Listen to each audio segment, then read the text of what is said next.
कोण हसतंय ते?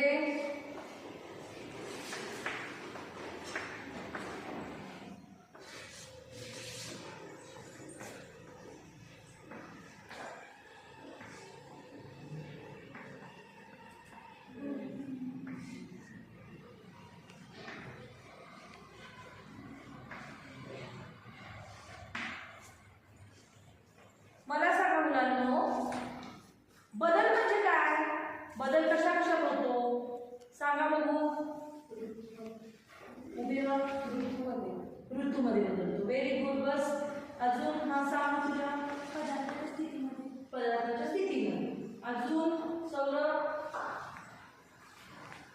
हा सुशांत. फुलाचं फळामध्ये. Very good. तर बदल अजून कुठे कुठे दिसतो? बदल निसर्गामध्ये दिसतो का? ऋतूमध्ये दिसतो. त्याचबरोबर भूकंप वगैरे ही पण बदलाच्याच गोष्टी आहेत की नाही? तर आपण त्यातलाच आज एक बदल बघणार आहोत ज्याचं नाव आहे रासायनिक बदल. रासायनिक बदल.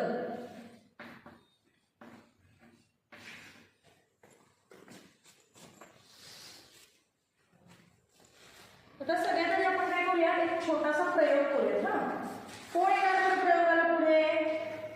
कोण येते? समताई.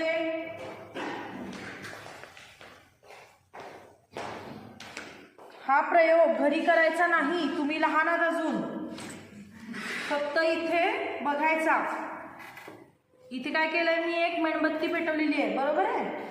आणि यात काय सांग बरं समता? साखर. चमच्यामध्ये काय घेतलीये मी? ही साखर घेतली आहे. इथे चमचा धर समता, असा सावकाश हा भाजेल. आणि याला काय करतोय आपण आता? उष्णता देतोय. ठीक आहे. याचं जे आपल्याला जो काही प्रयोगाचा निष्कर्ष 5 मिनिटात समजेल. तोपर्यंत मला सांगा, हे काय आहे? हे कोण सांगेल हे काय आहे? शेफाली ये पुढे, सांग मला काय आहे? त्याचा वास घे. वास घे आणि सांग, सगळ्यांना सांग समोर. काय आहे? लिंबू आहे. कसा आहे लिंबू? तो कोणत्या रंगाचा आहे? हिरवा. हिरवा आहे. म्हणजे कसला आहे तो लिंबू? कच्चा आहे. कच्चा. हा लिंबू बघ बरं, हा कसा आहे? ह्याच्यात आणि त्याच्यात काय फरक आहे सांग मला? म्हणजे पिकलाय पूर्ण आणि हा कच्चा. आणि या लिंबात आणि त्या लिंबात काय फरक आहे सांग? सगळ्यांना दाखव. हा थोडा पिकलाय, हा पूर्ण पिकलेला आहे. म्हणजे रंग कोणता आहे? तर तिन्हीचे रंग सांग. पिवळा आहे, हा थोडासा हिरवा आणि पिवसळ आहे, आणि हा पूर्ण हिरवा आहे. बस ठेवी. आता मला सांगा, हे जे 3 अवस्था आपण बघतोय लिंबाच्या, दिसतात का? फरक दिसतोय सगळ्यांना? हा, तिथे आपला प्रयोग चालू आहे बरं का. हा एकदम कच्चा लिंबू आहे, जो आकाराने कसा आहे? लहान आहे. हा त्याच्यापेक्षा थोडासा मोठा लिंबू आहे, पण कसा आहे? थोडासा पिका झालेला लिंबू आहे. आणि हा पूर्णपणे परिपक्व झालेला लिंबू आहे. दिसतोय? याची चव कशी असते? लिंबाचं सरबत आवडतं की नाही? लिंबाचं लोणचं आवडतं की नाही? हा. तर आता मला सांगा, हा जो पिवळा लिंबू आहे, या लिंबाचा पुन्हा असा लिंबू होईल का? होईल का? नाही. का होणार नाही? सांग अमृता, का होणार नाही? याचा असा लिंबू पुन्हा असा का होणार नाही? प्रक्रिया पूर्ण झालेली आहे. आणि या लिंबाच्या स्वादामध्ये आणि या लिंबाच्या स्वादामध्ये काही फरक असेल का? थोडासा असेल. सांग बरं निशिकांत, सांग या दोन्हीत काय फरक आहे? हा लिंबू कसा लागेल? कडू. आणि हा लिंबू आंबट. म्हणजे एकच लिंबू आहे, पण त्या लिंबामध्ये फक्त त्याची जी वाढ आहे त्याची काय झालेली आहे? पूर्णपणे वाढ झालेली नाहीये, पण ह्याचा चवीत आणि ह्याच्या चवीत फरक आहे. ठीक आहे. आणि पुन्हा हा लिंबू या लिंबासारखा होणार नाहीये. ओके. आता आपण येऊयात आपल्या या प्रयोगाकडे. बस समता, सांग ह्याच्यात काय फरक झालाय? त्याचा द्रव पदार्थ तयार झालाय. साखर कोणत्या रंगाची होती? पांढऱ्या. आणि आता हा द्रव कोणत्या रंगाचा आहे? तांबूस कलर. तांबूस. आणि खाली व काय आहे? काळपट रंग दिसतोय. म्हणजे या तांबूस रंगाचा पुन्हा हा काळपट रंग होतो. ह्याला काय म्हणायचं? साखरेचं कॅरमलायझेशन म्हणायचं. म्हणायचं. साखरेला कॅरमलाइज करून घेतलंय आपण. मग आता मला सांगा, मला सांगा, ही कॅरमलाइज झालेली जी साखर आहे ही पुन्हा साखरेत रूपांतरित होईल का? होईल का? हो की नाही? कॅरमल झालेली साखर पुन्हा होईल का? तुम्ही शेंगदाण्याची चिक्की खाता, त्याच्यामध्ये कॅरमलाइज झालेली म्हणजे साखरेची चव असते त्याला, पण थोडीशी ती चवीत काय असतो, फरक झालेला असतो आणि ती पुन्हा ती गोठते, पण क्रिस्टलाइज होते का साखरेसारखी? नाही. त्या कॅरमलाइज झालेल्या साखरेच्या आणि साध्या साखरेच्या चवीत काय होतो, फरक असतो. त्याचबरोबर त्याचा जो आकारमान असतो त्याच्यातही फरक होतो, रंगातही फरक होतो. बरोबर. आणखी एक आपण प्रयोग करूया या प्रयोगासाठी, की कुणालाही पुढे बोलणार नाहीये, थोडासा रिस्की आहे आणि हे कुणीही घरी करून बघायचं नाही. हा, होळीला तुम्ही काय करता, होळी पेटवता, बरोबर आहे की नाही? त्यावेळेला होळी पेटण्यासाठी किंवा चूल पेटवण्यासाठी पहिल्यांदा काय करता, कागदाला आग लावता आणि मग ते पुन्हा होळीत घालता. तर हा काय आहे, एक साधा कागद आहे, बरोबर दिसतोय कागद, ठीक आहे. आता तो आपण जाळूयात, काय होतंय सांगा मला. हा, जाळल्यावर काय होतंय, काय होतंय सांगा. कागदाचं रूपांतर कसं झालंय,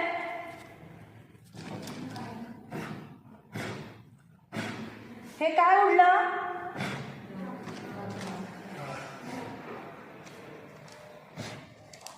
हे काय उडलं सगळीकडे, कागदाची काय झाली, राख झाली. आता मला सांगा, या राखेचं पुन्हा आपल्याला कागद करता येऊ शकतो का? नाही करता. हा, सगळ्याचं उत्तर बघा तुम्ही देताय. आता मला सांगा, हे काय आहे,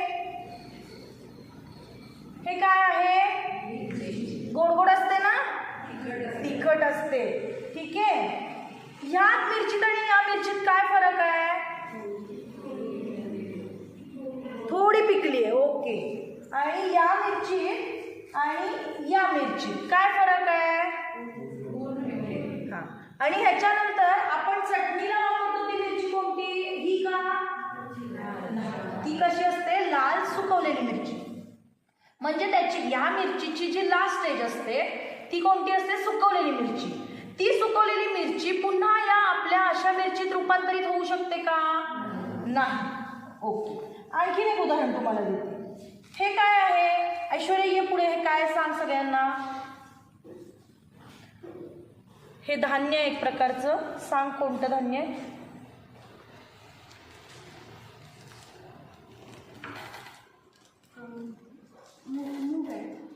मूग आहे.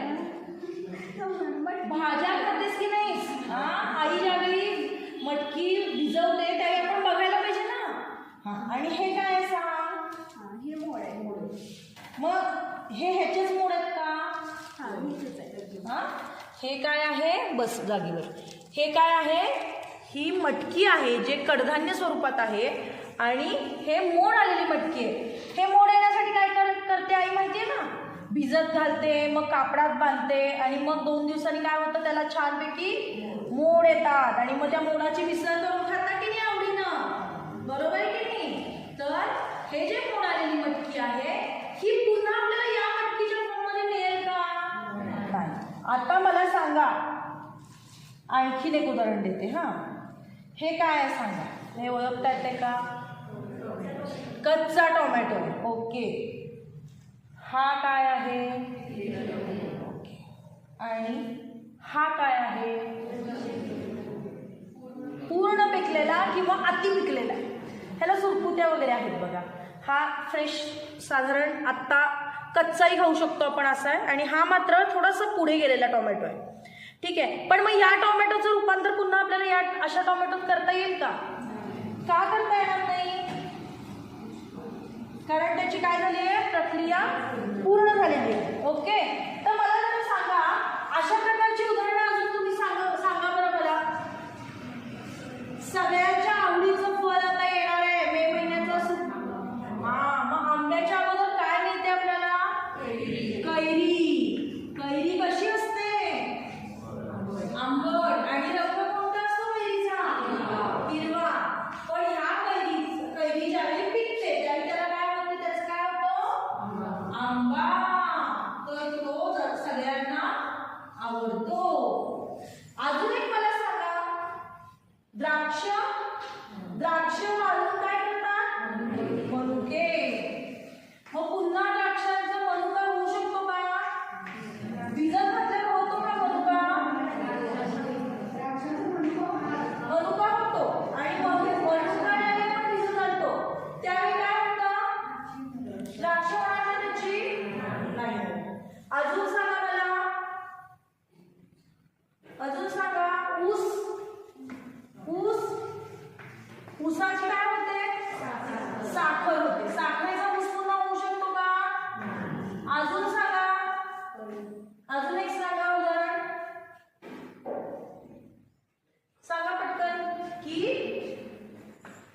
आपण काहीतरी करू शकतो आणि ते पुन्हा रिव्हर्स होत नाही. गव्हाचं काय करू शकतो आपण? पीठ. ओके. किंवा गहू चपाती. ओके. आता वेळा उठावर सगळेजण. आता मला जे सांगायचं ते सगळ्यांना समजले ना? मग आपण काय काय बघितलं? एखाद्या पदार्थामध्ये काहीतरी प्रक्रिया केली किंवा नैसर्गिकरित्या झाली तर त्याच्यामध्ये काय होतो? बदल होतो. बरोबर. मूळ अवस्थेमध्ये काय होतो? बदल होतो. आणि तो बदल लगेच परत रिव्हर्स होतो का? जसं तुम्ही भौतिक बदलमध्ये बघितलं की पुन्हा तुम्हाला मूळ अवस्था परत मिळते, तशी यामध्ये होते का? नाही. तर आपल्याला काय करायचंय? ह्या सगळ्या गोष्टींना काय म्हणतात? रासायनिक बदल म्हणतात. तर ह्याची आपल्याला व्याख्या तयार करायची आणि ती व्याख्या तुम्ही करणार आहात. चला वहीमध्ये सुरू करा बरं लिहायला. जेवढं तुम्हाला समजलं ह्या सगळ्यावरून, त्या सगळ्यावरून मला तुम्ही तुमच्या भाषेत एक व्याख्या तयार करून दाखवा. चला पटकन. आपण उदाहरणं लिहिली, समजावून घेतली, प्रयोग बघितले. पटकन लिहायची व्याख्या आणि मला वाचून दाखवायची बरं का?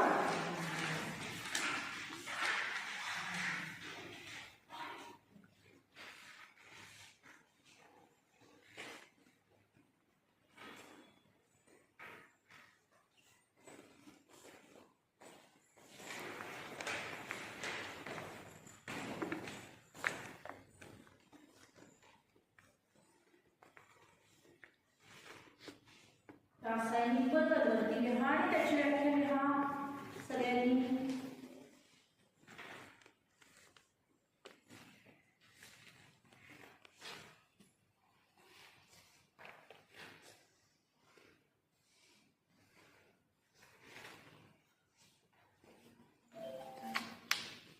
झाली? वाचून दाखव बघू. पदार्थात होणारा बदल कायमस्वरूपीचा आहे आणि मूळ पदार्थ पुन्हा मिळवता येत नाही, त्या बदलास रासायनिक बदल असे म्हणतात. Very good. अजून छान पद्धतीने कोणी सांगेल का? अजून? हा सुशांत. रासायनिक बदल म्हणजे अशा स्वरूपाचा बदल जो झाल्यानंतर पदार्थाला पुन्हा मूळ स्वरूपात आणता येत नाही. आणता येत नाही. बरं. अजून कोणी प्रयत्न केलाय? छान प्रयत्न करताय. समता काय लिहिलंयस तू? तिने लिहिलंय तसंच. ऐश्वर्या तू काय लिहिलंयस? ज्या पदार्थामध्ये एका अवस्थेमधून दुसऱ्या अवस्थेमध्ये तो पदार्थ गेल्यावर त्याचा पुन्हा ती अवस्था होत नाही, त्याला रासायनिक बदल असे म्हणतात. Very good. कसा? याचा अर्थ तुम्हाला सगळ्यांना कळालाय, पण आपल्याला ते योग्य शब्दात मांडता आलं पाहिजे. मी सांगते ते लिहून घ्या. व्याख्या.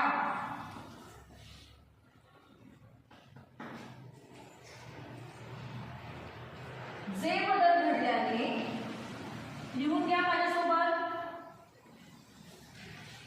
जे बदल घडल्याने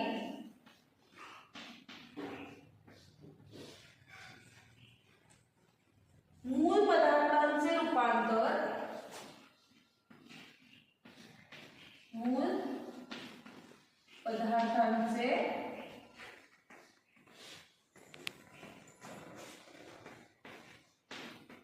रूपांतर लिहून घेताय ना? नवीन आणि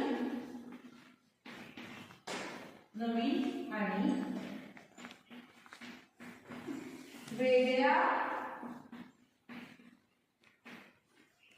पदार्थात होते.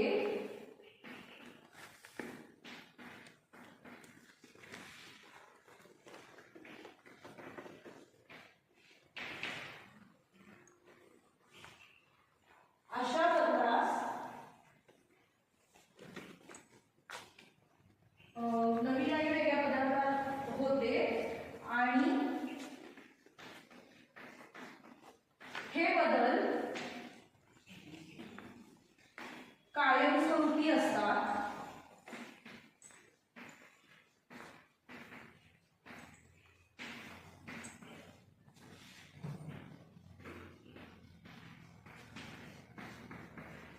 अशा बदलास